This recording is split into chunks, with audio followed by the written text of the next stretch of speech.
Hey guys, I thought I'd give you a quick rundown on how I have my roof set up. So basically this is a high roof, as you can see.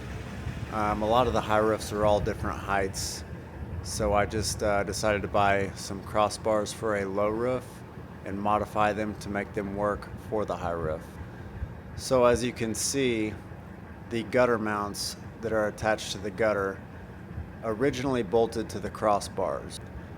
And I bought some pieces of steel from the hardware store and cut them about 15 inches, I believe, to accommodate for the raised roof, and match drilled the holes and just raised the crossbars up, and that's how I did that.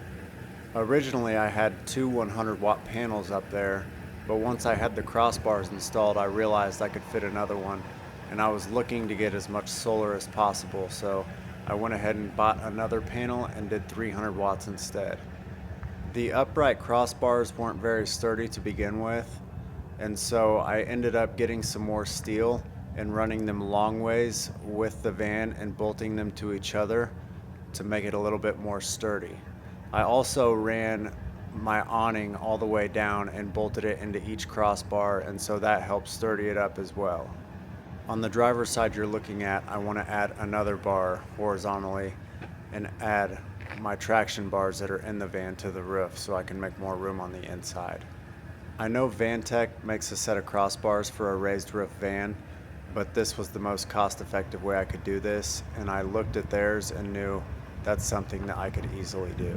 We put 3 kayaks on top of the roof, and I have 2 2x4s up there to stand on for loading and unloading, but it would definitely be capable of a rooftop deck, or really about anything else, a cargo carrier, anything that you could possibly want to do. And there you have it, high roof crossbar setup. If you have any questions, feel free to reach out, Arnold.Escapades@gmail.com, and subscribe to see more how-tos and more content from off-grid camping. Thank you all for watching, and feel free to give us a follow on social media over at Instagram and subscribe to our YouTube channel.